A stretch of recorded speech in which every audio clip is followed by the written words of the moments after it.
Let us commence by elucidating what exactly a Necron tomb world represents. This planet, as ordained 60 million years ago by the silent King Sarek, submerged into slumber alongside millions and occasionally even billions of Necrons. All of their tombs are nestled beneath the planet's surface because the Necrons anticipated everything, suspecting their rest might be disturbed. Currently, many tomb worlds host colonies and even vast hive worlds of the Imperium of Man. However, this hardly impedes the awakening of the ancient and enigmatic Necron race. Yet, most often, the Necrons constructed their tombs on the most desolate and uninhabited planets to deter any thoughts of colonization. Various Xenos and, of course, the Adeptus Mechanicus are constantly in search of Necron tomb worlds, dispatching specialized expeditions. But the majority simply do not return for evident reasons. All tomb worlds are categorized into three types. Crown worlds, which serve as the Necron's central hubs. Here lies the most formidable defense, which seldom needs activation because a Necron crown world is exceedingly difficult to detect. And of course, all Necrons of the crown worlds awaken from their great slumber almost without any casualties, and sometimes completely so. It is on these worlds that the seeds of dynasties are found, and all the paramount lords of this grand race reside. In the Necron Empire, there are also so-called core worlds, which are similarly crucial and form the nucleus of all dynasties. It is paramount to ensure that everything is in order on the core worlds, as they act as the driving force of the Necrontyr race. There also exist fringe worlds. These are planets the Necrons deem not as significant but nonetheless important. Such are the furthest and least developed colonies, but make no mistake. The Necrons will fiercely and rigorously defend the fringe worlds, as they are part of their dominions. In general, for the defense of their tomb worlds, the Necrons employ a multitude of varied devices, which are governed by the Tomb Worlds program. However, particularly interesting is the null field matrices, which was developed during the time of the War in Heaven. Such a matrix generates energy that disrupts a psyker's connection with the warp, preventing the use of psychic powers. The same plight befalls demons, who simply vanish upon entering this field, as they cannot linger long in the material world. Furthermore, null field matrices are highly effective against the Tyranids, disrupting their synaptic link and contact with the hive mind. The system is truly state-of-the-art, despite requiring enormous energy expenditures, which of course the Necrons can afford due to the Citan shards.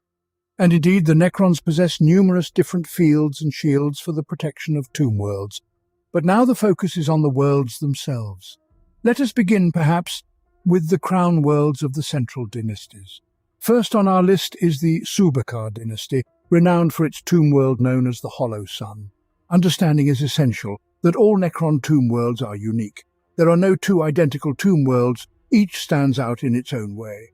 The Hollow Sun, for instance, is literally situated within the raging nuclear furnace of a star located in the Jericho Reach. When the mad Pharaoh Amontek, who by the way was famed to have the capacity to cleave planets asunder with his scythe, according to the tales of the Harlequins, commanded the construction of the crown world, he declared that the builders must achieve the impossible, and indeed they accomplished the impossible. They literally tamed the star at the very heart of the Slinar Drift, and since then have prevented the star from consuming the tomb of Subakar. It is, incidentally, quite convenient when your tomb world is literally at the heart of a star. Clearly, no unwanted guest will ever venture there. Who would even need to fly to a star? Besides, there exists no means to detect the presence of the Necrons inside a star, and who would even conceive hiding there? Only to a truly mad Pharaoh, who perfectly understood that the sleep lasts 60 million years and requires substantial preparation. Because almost everyone loathed Amontek, having slain so many of the Ancient One's minions, obliterating races entirely, he could well expect vengeance from one of them. Amontek feared the Eldar the most, who dreamt of finding his tomb world and exacting revenge for their kin. He desired to awaken and destroy all that would remain of the Eldar, assuming, of course, anything remained. In general, little was left of them, so they posed no significant threat to him. Of course, Amontek was no fool, and had prepared planets rich in resources throughout the region in advance, so that upon awakening, he could immediately acquire what he desired. Many of them, of course, were destroyed, but some remained and helped quickly restore the dynasty of Subakar. Overall, in the Slinar Drift, planets are rich in valuable minerals, so everything worked out. Amontek had planned to awaken peacefully and lead the Subakar dynasty. But the trouble was that even before his slumber, he disliked the Charnavok dynasty. It's normal for the Necrons to detest one another. When he fell asleep, the spark of hatred for the Charnavoks did not extinguish in his consciousness and gnawed at him for all those millions of years. The sense of grievance grew within him and eventually seized the consciousness of the sleeping Pharaon under the control of the Hollow Sun program, which decided to awaken him following a transmission received from the Charnavoks. As soon as he opened his eyes, hatred literally flooded Amontek's consciousness. He ceased to be himself. The only thing that remained in his mind was the purest essence of animosity towards his fraternal dynasty. Amontek awoke not in his right mind and sent a counter-signal for the destruction of the Crown World's control program, causing many Necrons to become mindless automatons. If it were not for the new regent Ahotek, who awoke in his tomb and realized the dynasty was in decline, I think Subakar would not exist today. Ahotek gathered the coherent Necrons and seized control of the tomb, which was on the brink of system failure. Now he is known as Pharaon of the Subakar dynasty, albeit lacking the command protocols still entrenched within the mind of Pharaon Amontek. The foremost objective of Ahotek is to extract these protocols and make Subakar a great dynasty once again. Particularly aiding him in this endeavor is the cryptech Ozkan the Codify, who has been engaged in the search for a method to extract the protocols from Pharaon's head for many years. By the way, Ozkan has his own plans. He is not especially fond of Ahotek and dreams of resurrecting Pharaon under the moniker of the Crimson Scythe, meaning Amontek, of course. And Pharaon Amontek is still alive and asleep, holding on to the protocols and no way to wake up. He now faces two possibilities: to die or to voluntarily surrender them, a choice Pharaons typically never make. In any case, the Hollow Sun is gradually coming to life. Local scarabs are repairing the stasis crypts, slowly restoring everything to order. Most importantly, there are genuinely many Necrons in the tomb, and they could cause a commotion in the Jericho Reap. In Amontek's head are hidden not only the command protocols, but also the secret of the Hollow Sun's creation and a plethora of other mysteries extending far beyond the Jericho Reap. Ozkan, the Codify, once had a vision in which he saw something truly immense and powerful, a weapon planet far larger than the Hollow Sun.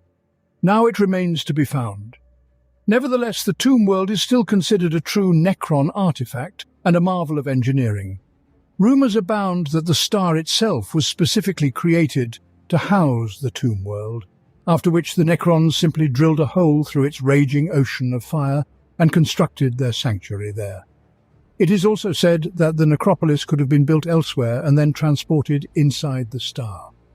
None of those who built the Hollow Sun have awakened yet, so there's no one even to ask. At this point, the art of creating such tomb worlds is considered lost. The Subakar dynasty's necropolis itself is the size of a huge city, filled with myriad mysterious machines occupying much of its space. They are needed to protect the crown world from the star's energy. The old dusty halls of the tomb are covered with machine components capable of altering reality.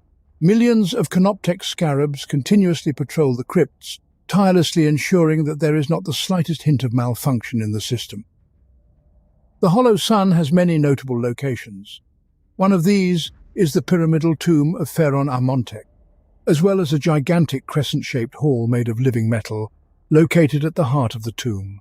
It can accommodate hundreds of thousands of Necron warriors, and at its core stand the enormous Dolmen Gates, through which the Subakar dynasty dispatches its armies to all new territories. The Dolmen Gates in the Hollow Sun are indispensable. Without them, there's no escaping the star. You do remember that the Dolmen Gates are a Catan development, conceived by the Necrons to traverse the galaxy through the webway. Through the Dolmen Gates of Subakar, only a modest number of Necrons have thus far passed, Yet these entities do not idle and continue to augment their ranks. Speaking of the Charnavok, whom Amontek greatly feared and despised, during the Great Sleep, the tombs suffered significantly and were ravaged by the fleets of the Tyrannids, the Behemoth in particular. Presently, the Charnavok still exist, but they are merely shards of their former dynasty.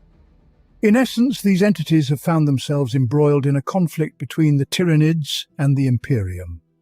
Nonetheless, their tomb worlds remain, albeit few, scattered across various locales, yet they persist. The dynasty itself is closely linked with Zarek. The main world of the Charnavok currently is Bardic, situated within the Ultima Segmentum. Second on our list would be the Sautek dynasty, whose domains are located on the eastern fringes of space, encompassing a territory of 80 tomb worlds with the crown world of Mandragora. The Necrons of this dynasty are distinguished by being one of the mightiest Necron dynasties, hence their tomb worlds practically unscathed through the Great Sleep. The stasis crypts of the dynasty were filled to the brim with the most elite Necron warriors who had survived the war in heaven and planned to take the galaxy under their control after the Great Sleep. The singular and most severe downside for the Sauteks was the demise of their Pharaon on the crowned tomb world of Mandragora during the Great Sleep.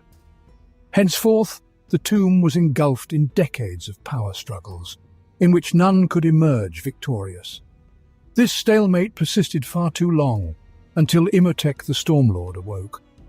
Quite astounded by the ongoing events, he immediately recognized the necessity to take matters into his own hands and to restore the once grand dynasty.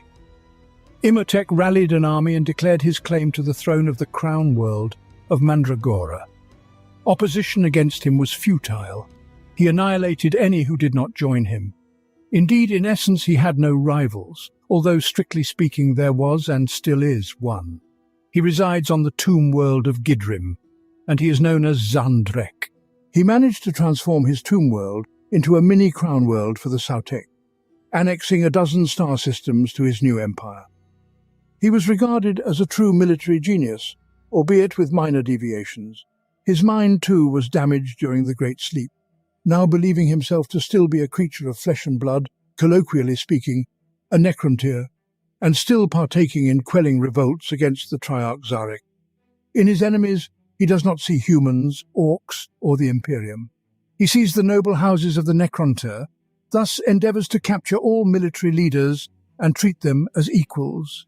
This naturally is greatly disfavoured by his court, but they scarcely counter him, for he is formidable himself, and he has a formidable aide. Named Oberon, alongside a substantial contingent of Lich Guards, guards the peace of Zandrek and aids him in battle. Moreover, the tomb world of Gidrim is simply riddled with various traps in places where entry by ordinary Necrons is prohibited. In essence, the current overlord, Imhotep, does not consider Zandrek a threat. Furthermore, he deems him maximally loyal, for Zandrek has no interest in seizing power. There's a rumour that he fully comprehends everything and simply chooses to cosplay his younger self from the times he was a necrontyr, as it makes his life much more amusing. But what's crucial is that Imhotep the Stormlord has no objections. The lord of the Sautek dynasty, undeniably of the crown world Mandragora, is famed for his sheer hatred of the orcs, as their logic baffles him.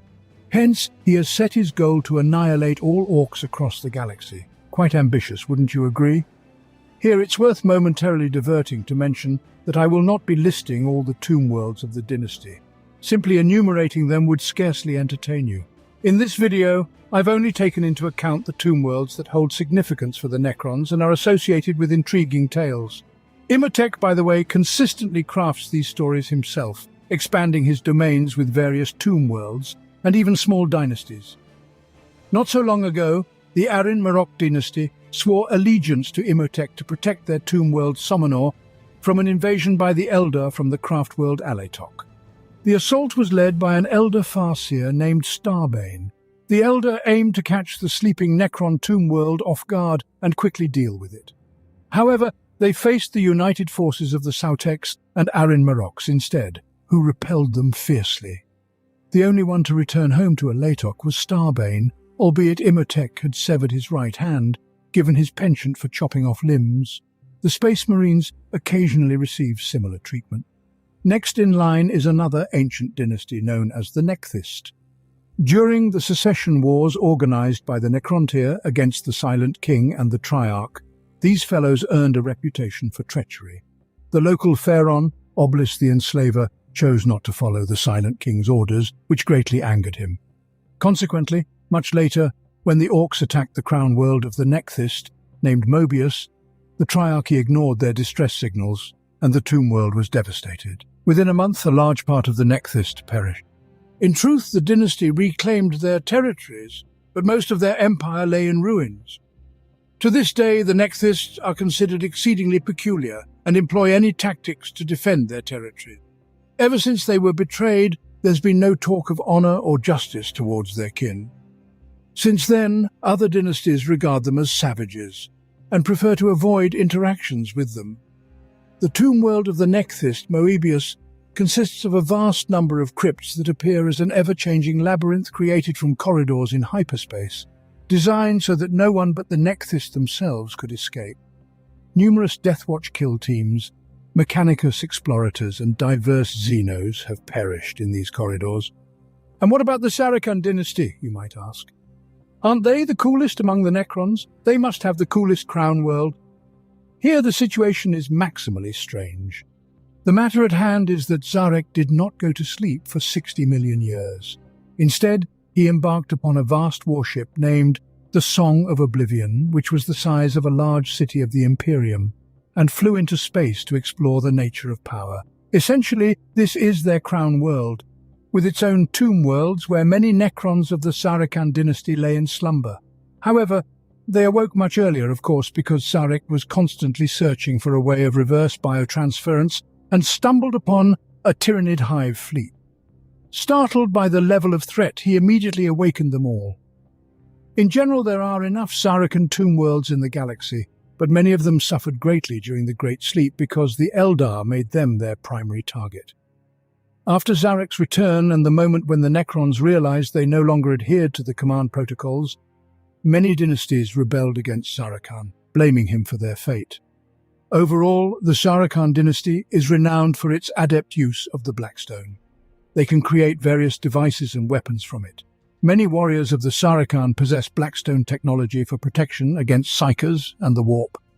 Moreover, it is believed that the Saracen dynasty possesses the finest bodies amongst all Necrons. I propose we speak of the Maenarchs, known for their particular cynicism and cruelty in slaughtering enemies on the battlefield, making them highly esteemed by the Silent King. He knew that he would one day use them against the Catan, the servants of the Old Ones, and even those who simply decided to rebel against the Triarch. Interestingly, despite Zarek's trust, other dynasties openly displayed their discontent with the Maenarch dynasty, calling them utterly uncivilized. They even wanted to annihilate them, which of course is very difficult because the Maenarchs strictly punished everyone.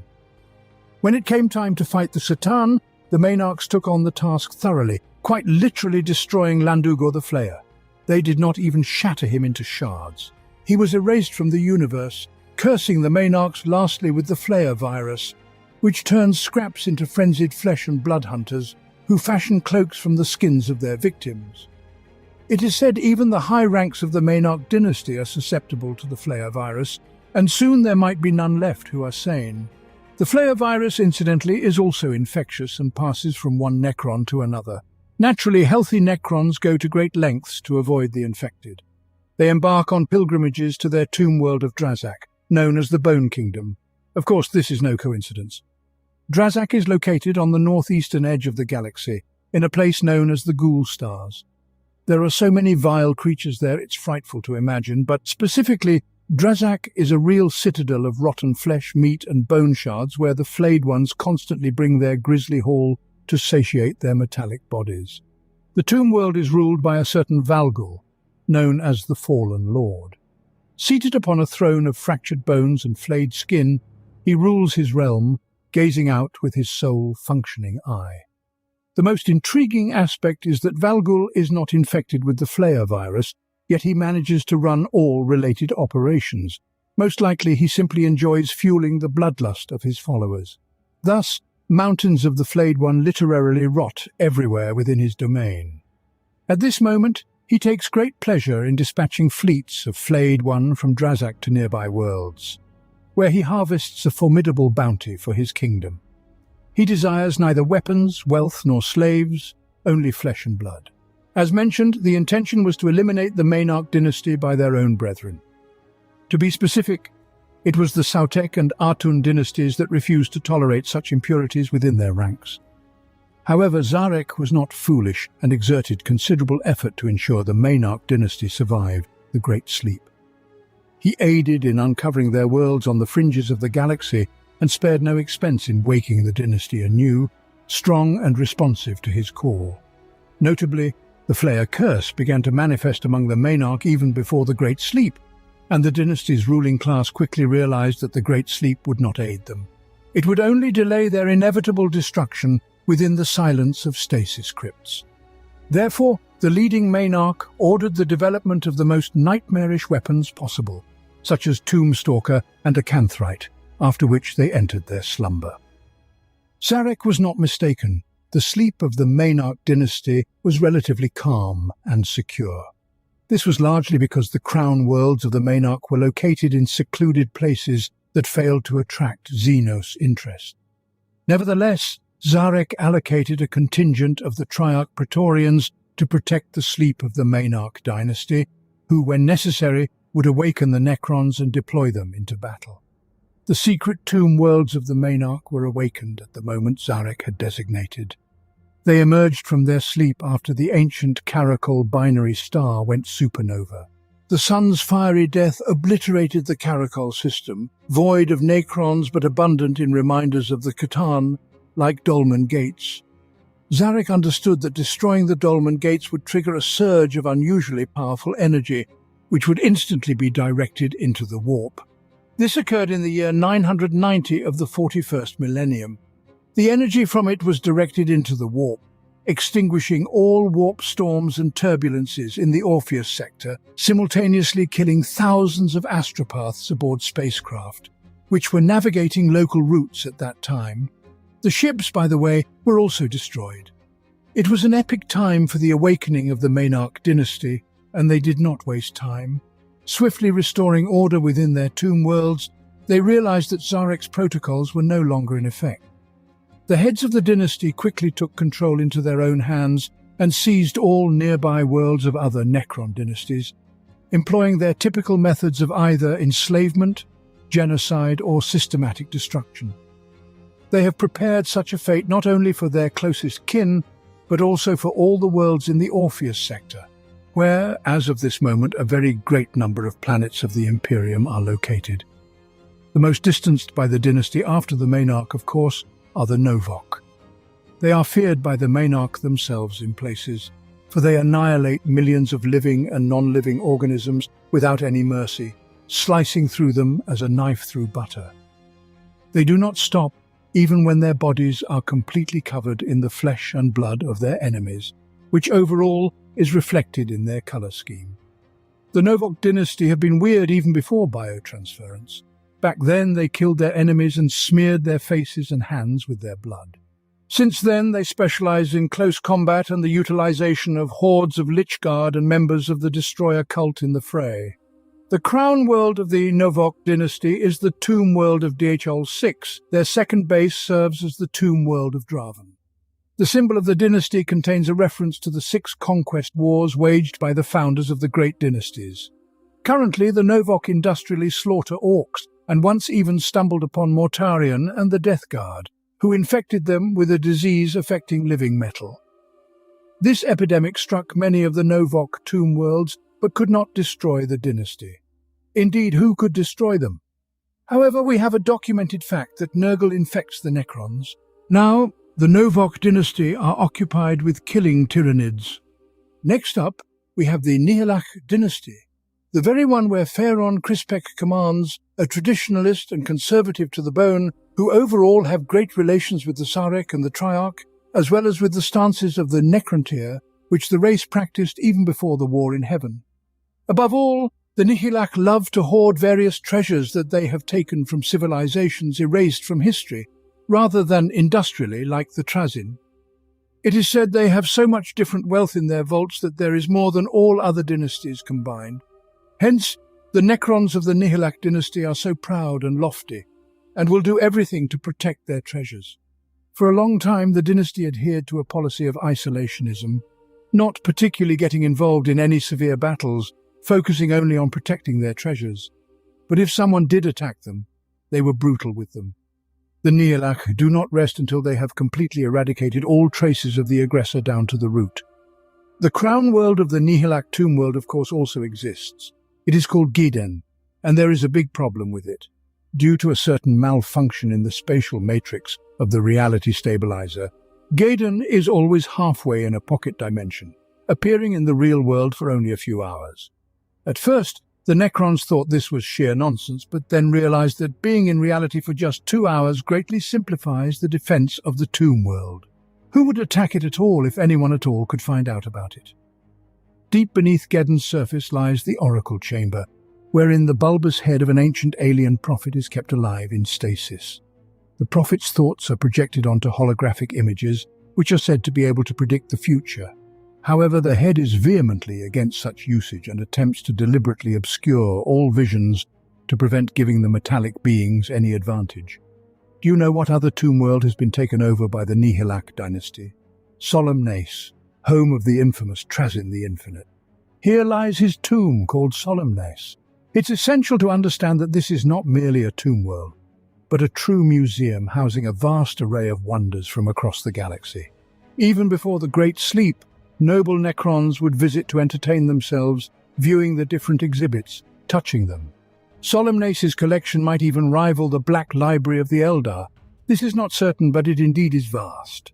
The highlight of Solemnace are its prismatic galleries, containing a collection of sculptures depicting iconic events for the galaxy. Few know that all the figurines today are alive. Why bother with sculptures when it's easier to steal space marines or even custodes and have them stand as sculptures?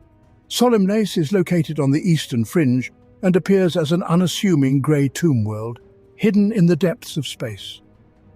It is said to have appeared before humanity ventured into space. The only thing illuminating Solemnace is a pale sun of artificial origin. Essentially, it's a cluster of mirrors with precisely adjusted angles to capture energy from a powerful source within the planet's core. The planetoid Solemnace is essentially a gigantic Dyson sphere, its outer shell composed of myriad machines creating an artificial atmosphere. Where does Trazyn get so much energy?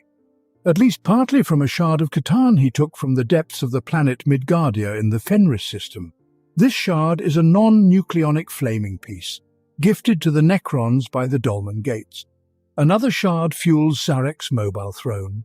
A virtue of Solemnace is that, akin to the Emperor's ship, the somnium of the Emperor of Mankind, its tomb can be controlled by a small team of assistants.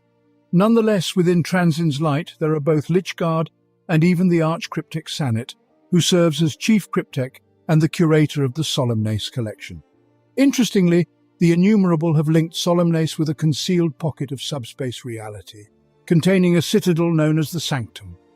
Here lie arenas where various warriors of the Imperium battle for victory, amusing Trazyn. Victory, in his words, shall be freedom. Of course, ferocious skirmishes constantly occur there, and many even find themselves on the brink of death afterward. Nonetheless, Trazyn can heal nearly any wound thanks to the latest Necron technologies. If you think he truly would release someone, that of course is not the case. The main victor becomes another prized collection of Trazyn on Solemnace. Nephrith the Untouched is the only and last pharaoh of the Amunos dynasty, which organized resistance against the Triarchy and the Catan, offering the Necrontyr hope for salvation. Rumors say the pharaoh wasn't afflicted like all Necrontyr and was ready to aid his people in curing all diseases. According to legend, Nefered led the forces of the Amunos dynasty and attacked the star gods. In the process, he was killed by Nyadra the Burning One, but in reality it was quite the opposite. Nephrith was killed by his own nobility, following which the entire dynasty accepted Zarek's gift of immortality. The higher ranks of the Amunos dynasty decided to preserve the pharaoh's body, as he indeed was not susceptible to any diseases. The idea was to keep him in case of a reverse biotransference. You never know. Nephrith's tomb became a complex on the planet Cephris, also known as Serenade. It is said that in Nephrith's burial chamber lies a star map leading to an artifact known as the Astrarium Mysterios. Finding and entering the tomb was very difficult, as it opened once every few millennia, sometimes centuries, all according to specific astrological events. The planet was aptly named Serenade for a reason. The fact is, the tomb constantly transmitted the same sequence of numbers 3211, 1545, 4131, 5322, and this negatively affected all life forms on the planet. It was because of Serenade that the collaboration between Trazyn and Oricon the Diviner began, each of whom wanted to uncover the secrets held within the tomb. All this is amusing also because Neferet was captured by a shard of the deceiving Satan, which pretended that Neferet was immune to the diseases of the Necrontyr. This shard was eventually imprisoned deep within Serenade. Since the deceiver could still control Necrons, it fortified the legend about Neferet and manipulated Trazyn and Oricon to free it. The twist of this deceiving shard was that it was as powerful as 5. 6 shards, a rarity indeed. It all ended with the clash of 2 Necrons against the deceiver, during which Oricon, thanks to Trazyn, transformed into a being of pure energy and defeated the Satan. What remained was taken by Trazyn into his collection, and now he constantly pesters him with questions. The Amunos dynasty, incidentally, was destroyed during the Great Sleep. A solar flare of unimaginable force devastated the crown world of the Amunos, known as Hashtor, and destroyed all the slumbering Necrons. Indeed, some dynasties truly have no luck after awakening. Just ask the members of the Divanak dynasty. The Divanak dynasty is a Necron dynasty which has only recently fully awoken. Originally awakening from the Great Sleep in early M41 from their crown world of Trakon, the Necrons of the Divanak dynasty were unable to shake off their hibernation-induced disorientation for nearly 5 centuries, and this made them vulnerable to an assault by a nearby forge world of the Imperium. Eventually, the Divanak were able to repel the human siege and drive the Imperial forces from their world. Since then, they have been attempting to search for other lost tomb worlds of their dynasty.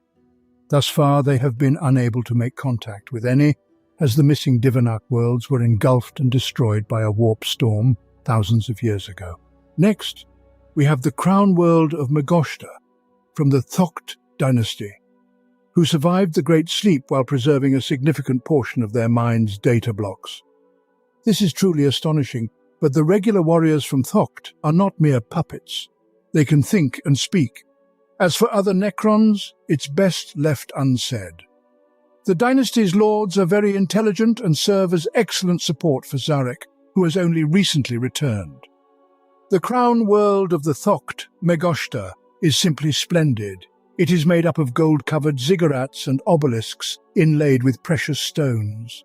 Within them lie terrible machines capable of subjugating an entire sector at the command of the Silent King. Moreover, the Thokts possess one of the largest fleets among the Necrons. The central worlds of the dynasty are located in the Hierarchy Deeps, a region in the segmentum Pacificus filled with void rifts that emit significant radiation. The local cryptex decided to utilize this to their advantage, now adding it to the weaponry of the dynasty's warriors. They themselves emit a ghastly glow, bestowing upon their enemies radiant emanations. Necrons are immune, but living beings are not. The Nephrech dynasty is an extremely wealthy one, its worlds rich in the precious metals used to construct its legions. The location of the dynasty's territory close to the galactic core in Ultima Segmentum also grants it access to rich energy reserves, enhancing the strength of its armies. At the center of the dynasty's glyph are 3 rings, symbolizing the triple star of their crown world, Aryand. Once, Aryand was a typical hive world of the Imperium, but in the year 829 of the 41st millennium, it was seized by the Necrons of the Altimhor dynasty, led by Overlord Vitok. These beings slaughtered countless humans and desecrated the sacred artifacts of the world of Ariand, which belonged to the Nephrek. Awoken from their slumber, a mad pharaoh of the Nephrek named Silphek was utterly stunned, gathered an army, and with frenzied fury struck down the Altimor dynasty. Why Silphek was mad, 60 million years also had not passed him by without effect. Upon awakening, he demanded the cryptex create for him a skin made of metagold, capable of transforming into pure light through complex alchemical processes. He desired to shine as the stars, and he gifted the same feature to his servants. Since then, Silphek has considered himself a god who has gained material form. Interestingly, such an oddity as a Necron made of pure light caught the attention of Magnus the Red and his 1,000 sons. So, you might ask if this metagold was for vanity. No, all Nephrek dynasty Necrons can activate the metagold for their purposes and move across the earth at great speed, teleport, and phase through solid matter. The properties of metagold are not fully understood, and even the Nephrek's cryptex do not know how to make such a state permanent. Nonetheless, the metagold works. Of course, the Nephreks attempted to thwart the Imperium, specifically the chapter of the Dark Angels, led by Chief Librarian named Danethium. But all descendants of the Lion took severe hits, and having lost almost their entire army, they retreated to their base. Now, regarding the Empire of the Severed, whose crown world is Sarkon. The thing is, the Necrons too are fond of artificial intelligence. In every tomb world, there is what's known as a program that watches over the Necrons' foundation, protects them, and awakens them when necessary. The Tomb Worlds program is based on artificial intelligence, which sometimes also instigates a rebellion. On the Tomb of Sarkon, everything transpired in the following manner. Radiation storms, which raged on the planet's surface for many millions of years, gradually destroyed the memory engrams of every Necron, turning literally everyone from warriors to pharaons into automatons. The Tombs program realized it could control these automatons and decided this was for the better.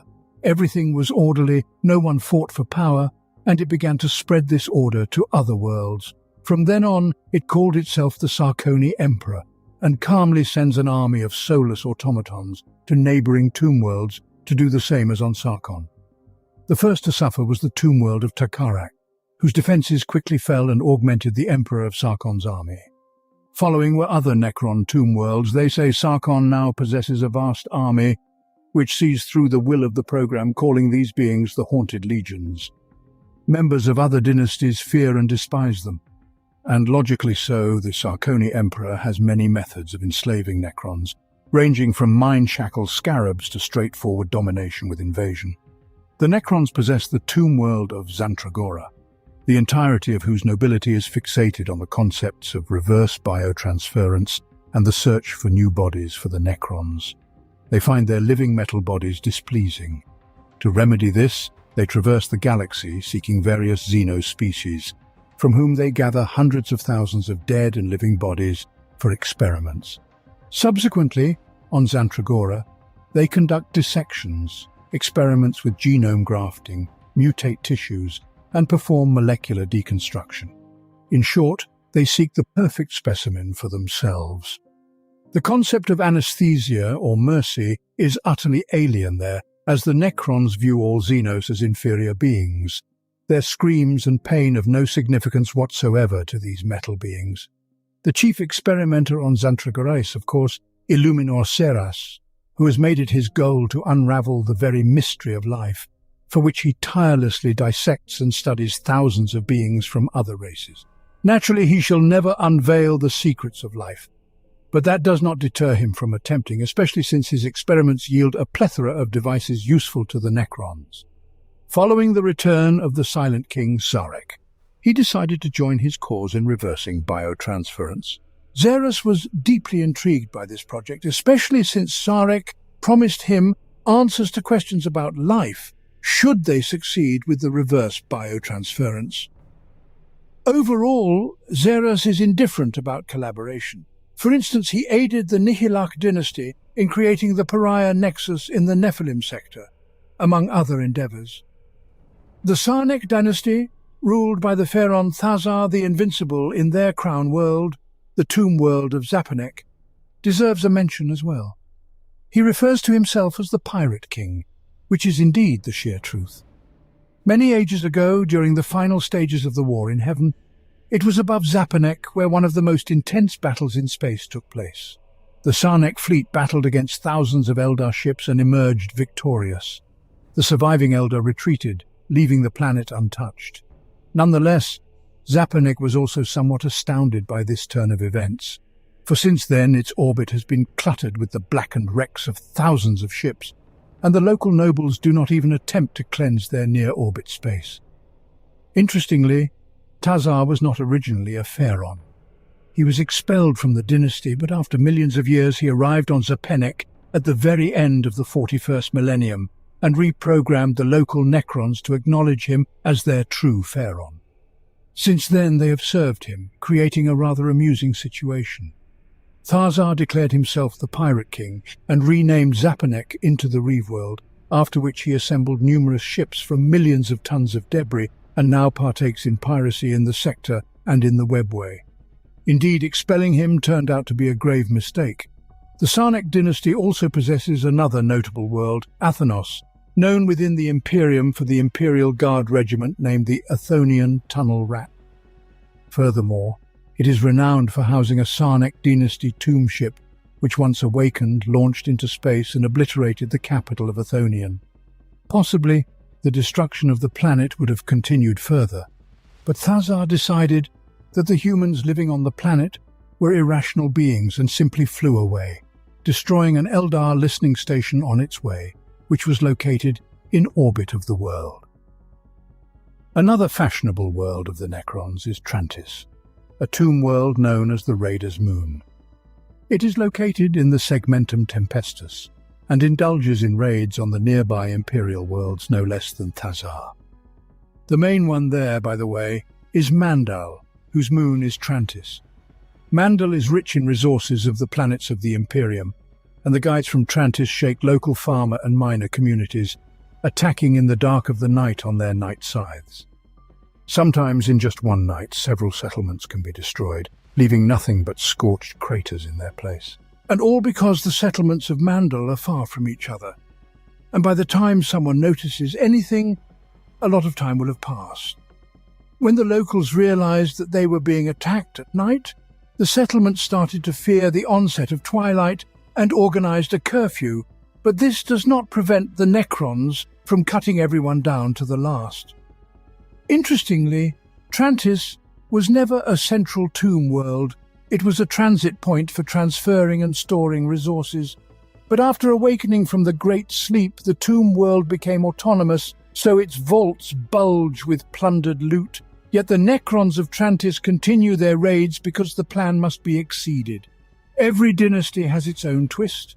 Some have a head predicting the future, some have plans for reverse biotransportation, but the dynasties of Oroskar are somewhat different. They possess a truly ultimate weapon known as the Celestial Orrery. This machine consists of a web of holograms and necrodermis with the various tiny, floating, glowing lights representing a star in the galaxy. Each of these are recorded in an intricate matrix record that contains the locations of every star in the cosmos. The Celestial Orrery is hidden in the very core of the planet Thanatos. And if the Necrons decide to extinguish some tiny point that represents a star in the Celestial Orrery, it will become a supernova in the galaxy after some time, destroying an entire system. The catch is, if they explode stars like that, it would destroy the fundamental laws of the universe, probably obliterating the entire galaxy in the process. Therefore, if the Necrons of the Celestial Orrery use it, it's only for observation and, of course, very, very carefully. In short, the guys from Thanatos are unique observers who make sure to destroy only those stars and systems that need it, like a gardener pruning his favorite plants. Understandably, wars for Thanatos are incessant, and should the Oroskar dynasty feel overwhelmed, they would likely opt to annihilate Orrery outright. Not too long ago, forces bearing the word endeavoured to seize Thanatos, but thanks to the cohesive efforts and exemplary governance of the Pharaoh Oroskar dynasty, specifically in the person of Hakmefet, they were repelled. Thanatos was able to withstand the siege for an extended period until the arrival of Trazyn, who deceived everyone. By blackmailing the conclave of celestial guardians, he requested the opportunity to utilize the celestial orrery to ascertain why a bell within his collection had tolled. It was discovered that this phenomenon was linked to Cadia, which was on the brink of collapse. The subsequent events are, as you know, well documented. The conclave of celestial guardians, incidentally, consists of a group of 25 Necron cryptechs from the Oroscar dynasty, assigned to protect and safeguard the celestial orrery. Mention must also be made of the stasis docks on the tomb world of Sidon. It is from here that for thousands of years prior to the war in the heavens, ships laden with Necronter colonists were routinely dispatched, aiming to seize and colonize ever-new stars propelled by slowly igniting fuel. Every 33 weeks, a colossal stasis vessel would depart from Sidon's shipyards, directing the immortal legions toward distant planets. As you are likely aware, Belisarius Cawl now possesses the secret of the Blackstone pylons, and he is incredibly eager to amass more Blackstone for himself, deposits of which are often found on Necron tomb worlds. Take, for instance, Amenhotep II, a dry imperial forge world distantly reminiscent of Mars. Cawl discovered it post the unveiling of the Great Rift. What piqued his interest? Having sent an Adeptus Mechanicus expedition to the world, the guys led by Magos Dominus Dentrex Oligostion were trying to figure out how much rock there was and where it came from. It was revealed that the Black Stone was part of ancient Necron ruins, and of course beneath it laid a tomb, marking a dire tale for the defenders of Amenhotep II. While Algaston busied himself with samples of Blackstone for Cawl, the Mechanicus ships prepared to obliterate all Necron structures from orbit, which in the end they achieved. It seemed as though the Adeptus Mechanicus had triumphed superficially, but then Amenhotep IV became vulnerable to warp invasions. As soon as the Blackstone structures were destroyed, a brightly coloured warp rift appeared in the sky, gradually expanding in size. It happens that tomb worlds are captured by demons, as with the Oltep dynasty and their crown world of Kochalos. They awoke at the beginning of the 40th millennium to find their planet under the rule of the demon prince Boibulgor. In truth, Kochalos was initially colonized by the Imperium, but Boibulgor invaded the planet, slaughtered all its inhabitants, and transformed the world into a lifeless orb. Subsequently, the Necrons of the Oltep dynasty awoke, and a fierce battle amongst them commenced. Most interestingly, the Necrons understood what was transpiring there only upon reaching an immense hollow sphere within the planet, where lay the lair of Boibulgor. The demons from the Oltep dynasty annihilated the Necrons, after which their remnants were submerged in metallic skulls within the planet's cold core, as Khorne is indifferent to the skulls offered to him. Boibulgor still rules over Kochalos, if it can at all be called rule. Another dynasty that rose against the biotransference and the decisions of the Triarch was the Kansu dynasty. Upon learning that Zarek decided upon such a desperate measure, the dynasty openly rebelled against the Triarchy. The only one who did not oppose Sarek was the prince Raxan, who, deceived, received the title of Pharaon of the dynasty for turning against his kin. He commanded the Necron forces that overcame the Kansu and dragged them into the biotransference chambers. The tragedy lies in the fact that after the biotransference, all Kansu were used as expendable material and cannon fodder, leading Raxan to join Sarek in the destruction of the Khatan. Distressed by such treatment towards his brethren, almost all rulers of Kansu were destroyed in the war in heaven, and their warriors and immortals were reprogrammed and taken into other dynasties.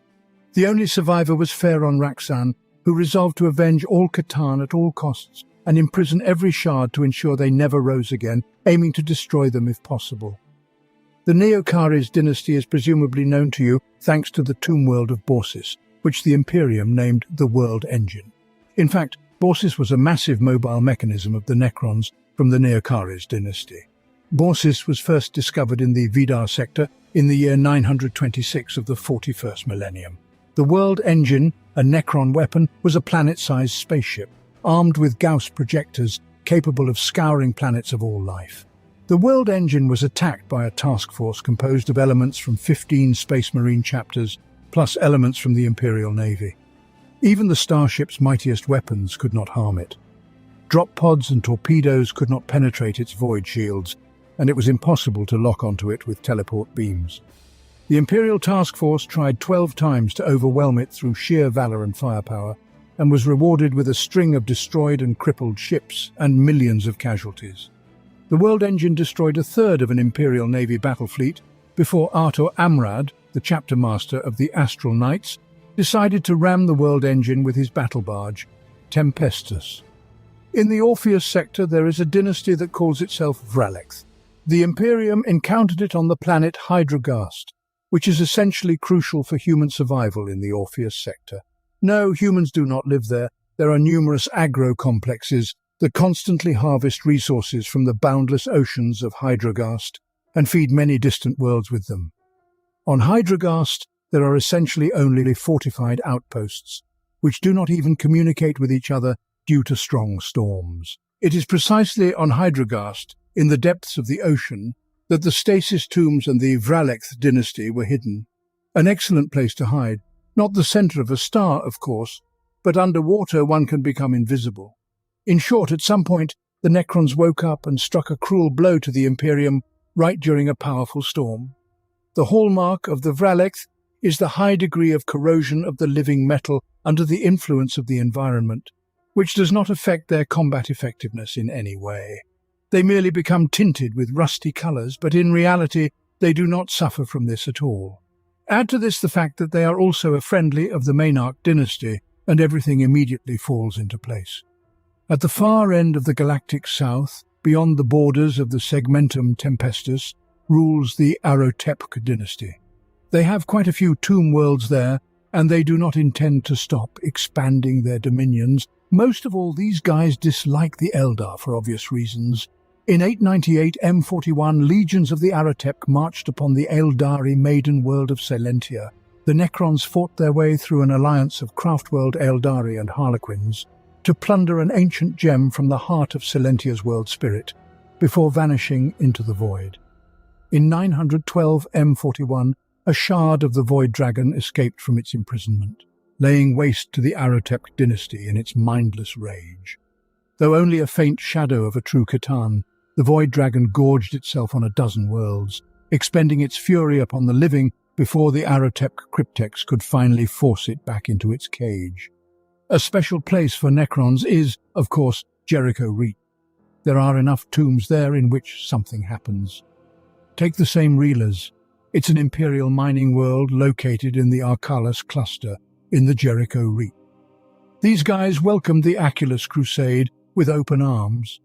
"Return us to the Imperium forthwith," they petitioned, having renewed their oaths to the God Emperor. They were prepared to support the crusade with both manpower and resources, yet their efforts came to naught. The Imperial command perceived them as a threat. More precisely, the intervention came from Lord Commander Sebiaskor Ebengrave. The crux of the matter lay with the planet's vast number of Tau devotees, who ardently wished for humanity to embrace the greater good. The Tau, for their part, did not waste time either. Initially, Ebengrave imposed sanctions against the planet, but the situation culminated in a complete quarantine. The Lord sealed off the spaceports, halting all trade within the system. For many years, Reelers remained under siege, descending into chaos. Once mighty mining cities turned to ruins, and some merely rusted and rotted away, a fact that concerned the Lord not in the slightest. He deemed all inhabitants of Reelers xenophobes, paying them no heed as he sought to strengthen the Tau's influence in the nearby region. However, upon hearing that Reelers had risen in rebellion, he immediately turned his attention towards it. In the ensuing confrontation, which, to be fair, was quite fierce, several cities of Reelus were submerged. Among them was the principal city of Hellsmark. When the local survivors decided to descend into one of the submerged cities, they discovered something far more ominous than the Tau. It turned out that the city had fallen into underwater caves and tunnels filled with dormant machines of unknown origin. Most of the expeditions sent to explore the depths failed to return. Naturally, this attracted the attention of Inquisitor Hoth. He gathered his retinue and set out for Reelus to investigate the happenings. The last communication from Hata was sent from these very caverns, suggesting that whatever he uncovered there had profoundly shaken him. Since then, the Death Watch of the Ordo Xenos has been dispatching squads to the site to investigate, thus far without success. Following in line is another world in the Jericho Reach, known as Sovereign, which is currently under the control of the Dark Mechanicum heretics, but in reality serves as a waking Necron tomb world of the Subekar dynasty. Once an agrarian world, Sovereign experienced an unanticipated arrival of numerous chroniclers. Thanks to the agriculture cultivated by the Savarins, they managed to comfortably survive the Age of Strife. They faced neither confusion nor heresy, as there was ample food, the most crucial element. Chaos cults failed to take root here as well, for the locals possessed a strong belief in the God Emperor, regularly organizing various events and dedicating hymns to him. Deviations occurred but were rare. Sovereign was governed by a local schemer, holding the position of a temporary governor. Since the Imperium's absence, power simply transferred through inheritance under the title of temporary governor. Thus, under the influence of time, Sovereign society evolved into a feudal one, where farmers continuously toiled and were unable to attain promotions, whilst a ruling dynasty occupied the high post. In the 41st millennium, the Dark Mechanicum from the Forge decided to utilize the resources of Sovereign for the benefit of the ruinous powers, and the Aculus Crusade was delayed by the Hadex anomaly and did not arrive in time to offer assistance. Consequently, Magos Phaserus poisoned the planet's water reserves with a specially crafted virus, intended to be activated at the opportune moment. When the Death Watch arrived on the planet, they activated the virus, transforming the local farmers into true berserkers. Initially, they suspected that slavers were to blame, but later the Ordo Hereticus took it upon themselves to address the problem, striking the planet with cyclonic torpedoes. The exterminators completely annihilated all loyalists on the planet and decimated all production capabilities. The agricultural fields were the first to suffer. Do you think the Dark Mechanicum abandoned their attempts to seize Sovereign? They doubled their efforts, for in addition to the planetary produce, there were traces of Xenos presence. The Dark Mechanicum believed these to be remnants of an ancient civilization, potentially brimming with technology treasures. However, upon exploration, they stumbled upon a vast complex of caves with inscribed walls. As they descended deeper towards the planet's core, they encountered intricate security systems and technologies that eluded their comprehension. For years they attempted to disable the traps, and eventually discovered a complex containing thousands of Necron warriors. The Dark Mechanicum was astounded. Such ancient weaponry. They decided to study the Necron language and attempt to conquer the complex, intending to use it against the Loyalists. However, their attempt awakened the tomb world of Sovereign. Thousands of scarabs descended upon the Dark Mechanicum and their servants, swiftly tearing them apart. Thus was awakened the tomb world of the Subekar dynasty, which immediately signaled the Crown world. The Necrons are now slowly preparing to retaliate against the Dark Forge for the Dark Mechanicum's transgression into their realm. The planet itself had long ceased to be a blooming paradise, its atmosphere polluted with ash and toxins, with hardly any light reaching the world's surface. The atmosphere contains very little oxygen, making respirators a necessity for survival. The weather on Sovereign is dreadful, with constant fronts of hot and cold air occasionally sweeping across the planet, causing severe storms that continue to raise debris into the atmosphere. Without any biological processes, the restoration of the world's atmosphere and soil could take millions of tyrannic years. Though a daunting task, the Imperium has no need for it. The Necrons, indifferent to atmospheric conditions and weather, find the current situation rather favorable, as they do not breathe air. In the Jericho Reach lies a world named Scapula. The Adeptus Mechanicus on this planet produced a multitude of medicines, as well as conducting medical experiments. Myriad myths surround this planet, for instance, that its Magos biologists are the most talented of all, famed for their ability to reanimate dead tissue. Such research indeed took place, primarily aimed at extending the life of servitors. But there are also legends that experiments were conducted on humans. Many aristocrats from nearby worlds sought to arrange passage to Scapula, where they hoped to prolong their lives as much as possible. There were even those who arrived on the planet literally minutes before death. only to be brought back to life there. Of course, no one has any confirmation of this. Well, who would tell you about such things, especially in the Imperium, right? In short, the folks from Scapula dedicated their time to developing life-saving technologies. The experiments constantly required new patients. If they didn't come on their own, then the Mechanicus experimented on convicts and servitors. At some point, a struggle for power began on Scapula between the tech priests. Some left Scapula and went elsewhere to apply their talents, while those who remained began to fight for power. Underhanded intrigue, deceit, and even murder became commonplace on the planet. Plus, the locals started to delve into all sorts of forbidden activities. Aside from the Mechanicus, the planet was inhabited by many barbarians who at some point seized power in Scapula. All this scapular hustle and bustle continued until the year 724 of the 41st millennium, when the Death Watch's observatory station recorded a series of earthquakes, after which a 4-kilometer-wide chasm formed in the ground. An even larger object soared out of this chasm, but by that time it was too late for the Imperium and the Mechanicus. To be precise, it was a huge metallic structure covered in green glowing symbols and golden schematics. Thus, the ancient Necron tomb was awakened, after which the robots engaged in battle with the locals and the Tau, who had also taken an interest in the planet. Ever since then, they have been warring with each other there. But, understandably, not all the Necrons have awakened.